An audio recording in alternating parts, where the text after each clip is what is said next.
Sveiki, mėlyjei, grįžę į mano pamokėles. Labai ačiū už linkėjimus greičiau pasveikti, kaip jau matote, esu sveika. Ir šį video norėjau padaryti jau anksčiau, kai tik šis produktas išėjo, tačiau dėl mano ligos teko truputėlį palaukti. Ir šiandien mes pakalbėsim apie skystą kontūravimą, apie šlapią kontūravimą. Ir aš turiu čia tokią nuostabią, naują, tik nesenai išleistą Sleek kontūravimo paletę. Ir joje yra 6 spalvos. 6 spalvos tai skirtos ne tam, kad jūs išsirinktumėt savo tinkančią, bet šiandien ir parodysiu, kaip visas 6 spalvas panaudojus jūs pakontūruosite veidą taip, kad jis atrodys nepriekaištingas. Tai visų pirma, pradėsiu nuo lankelio, kurį užsidėsiu, kad negaučiau ir vėl kritikos, kad mano plaukai lenda man į veidą ir aš juos nuolatos taisausi.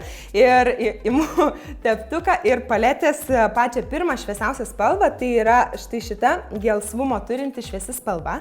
Pamirkau į ją teptuką. Ir taip galiu negailėti, nors spalvos yra gerai pigmentuotos, tačiau dengsiu labai nemažą plotą. Taigi paėmus spalvos su teptuku, dedu štai čia ir palei nosį link smilkinio brėžiu štai tokią varnelę ir ją visą užpildau. Taip indieniškai pasipaišius, imu sušlapintą savo beauty blenderį. Beje, tai gali būti ir kita kempinėlė, kokią turite, jokio skirtumo. Ir visas šitas vietas, kurias tik patepėte produktų, labai gerai įtapšnokite į odą, kad jos nebeatrodytų užbrėžtom linijom ir kad visas produktas tiesiog išsilietų ir tos vietos tik tai pašviesėtų.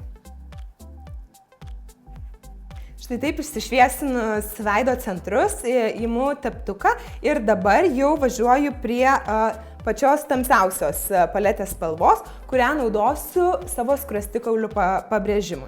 Imu teptuką, dedu prie tos vietos, kur jau mokinau, prie pat plaukų linijos ir brėžiu link lūpos truputėlį keldama. Štai taip.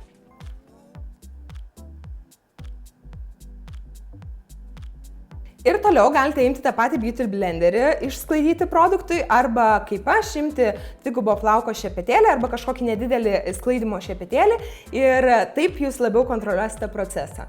Taigi imate ir viską sukamaisiais judesiais arba tapšnojimo, jeigu su kempinėle, išsklaidote. Taigi, padarius šį darbą, keliauju prie 5 spalvos, imu šepetėlį ir dabar pamodeliuosime šiek tiek kaktą. Jeigu jūsų kakta yra labai žema, to jums daryti tikrai nereikia, tai rinkitės pagal save.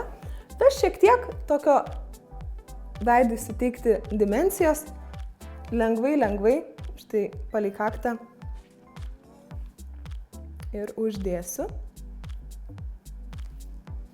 Ir su tuo pačiu šepetėliu, kurį truputėlį pavaliau į servetėlę, sukamaisiais judesiais viską išsklaidysiu. Taigi, išsklaidžius viską palei kaktą, imu vėl paletę ir 4 numeriukų pažymėtą spalvą, kuri yra nelabai tamsi ir su ją modeliuosime nosytę. Žinot, turbūt, kad aš nesu labai didelė kontūruotų nosių fanė, tačiau šita spalva yra tokia subtili, kad, manau, gerai viską išsklaidžius gausim tikrai neblogą rezultatą. Taigi, mirkau šepetėliu ir štai čia nuo antakio brėžiu palei visą nosį ir štai čia. Na va, matot, spalva nėra tikrai intensyvi, netokia ir sudėtinga naudoti, tikrai net neįgudus galima puikiai su jas sutvarkyti. Ir vėlgi, imate arba kempinėlę, arba šepetėlį ir viską tikrai gerai išsklaidote.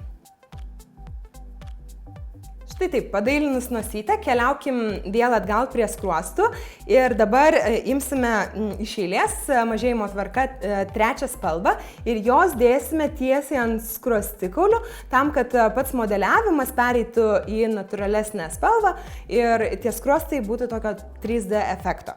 Taigi imu 3 spalvytę, kuri yra jau gerokai šviesesnė.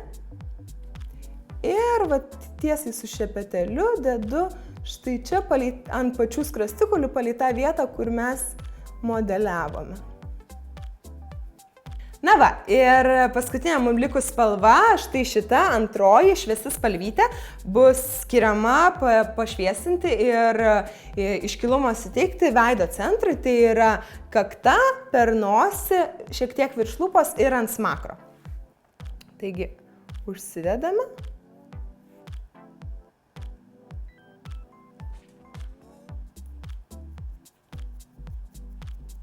Ir viską pasklaidome.